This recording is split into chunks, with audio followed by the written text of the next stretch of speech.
मरचू जंगल से लकड़ियां काटकर बाजार में बेचने गया, लेकिन उसे लकड़ियों के अच्छे दाम नहीं मिले। इस पर मरचू ने कहा, अरे भैया, इतने कम पैसे, इन पैसों में तो 2 वक्त का खाना भी नहीं मिलेगा। आप मुझे बहुत ही कम पैसे देते हैं। मैं इतनी मेहनत से लकड़ियां काट कर आता हूँ, लेकिन उनके पैसे मुझे बहुत कम मिलते हैं। भैया, तुम्हारी लकड़ियां होती ही इतनी कमजोर हैं कि मैं इससे ज्यादा पैसे नहीं दे सकता। तुम्हारी लकड़ियों के बस इतने ही पैसे बनते हैं। अरे भैया, कुछ ज्यादा कर दो ना। वो क्या है ना कि इन पैसों का तो कुछ भी नहीं आता। मैं अपनी जिंदगी कैसे गुजारूंगा। भैया, तुम जाकर अच्छी लकड़ियां लाओ, तभी इन लकड़ियों का अच्छा दाम मिल पाएगा, वरना इन लकड़ियों का तो यही दाम है। ये सुनकर मरचू बहुत ज्यादा परेशान हो गया और पैसे लेकर किराने की दुकान से सामान खरीदकर घर आ गया।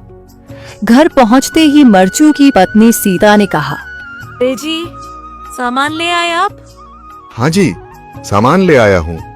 सीता के चेहरे पर खुशी छा जाती है, लेकिन जब उसने सामान देखा, जी, इसमें तो बहुत थोड़ा सामान है। हाँ सीता, मुझे पता है कि यह सामान बहुत थोड़ा है, लेकिन मैं क्या करूं? मेरे पास जितने पैसे थे, मैं उतने का ही सामान लेकर आ गया हूँ। इस तरह हमारा गुजारा कैसे हो पाएगा जी? आपको तो पता ही है कि हम कितनी मुश्किलों से गुजारा करते हैं।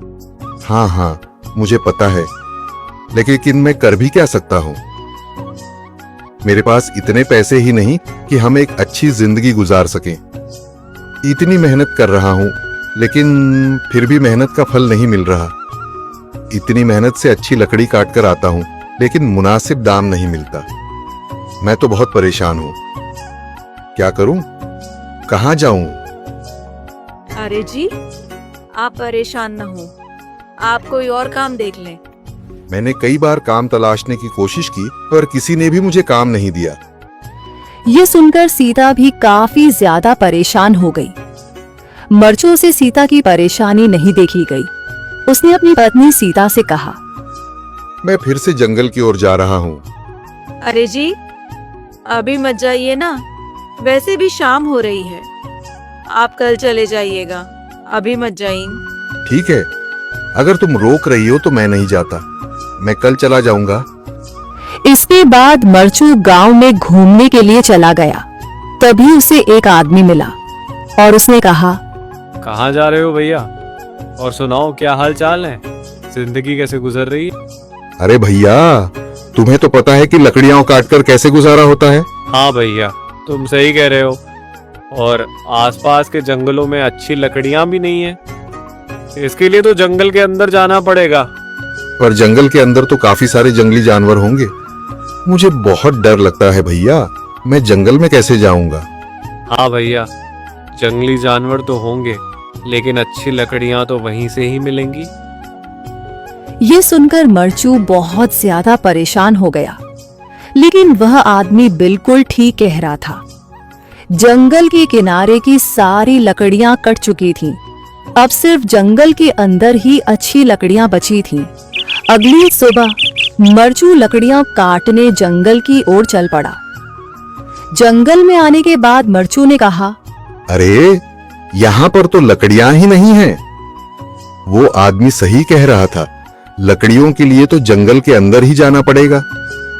और जंगल के अंदर जाना क्या सही रहेगा? मुझे तो बहुत डर लग रहा है, क्योंकि वहां पर तो काफी सारे जंगली जानवर होंगे जो खतरनाक होंगे।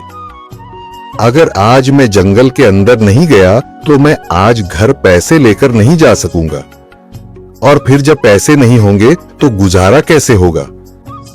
मरचू जंगल के बाहर खड़ा सोचता ही रहा और फिर उसने सोचा, अरे, यहाँ पर भी कोई मजबूत पेड़ दिखाई नहीं दे रहा जिससे मैं लकड़ियां काटकर घर ले जा सकूं।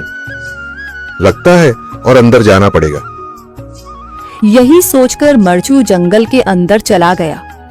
अंदर जाने के बाद उसने इधर उधर पेड़ देखे, पर उसे कोई भी अच्छा पेड़ दिखाई नहीं दिया। यह सोचकर मरचू जंगल के और अंदर चला आया।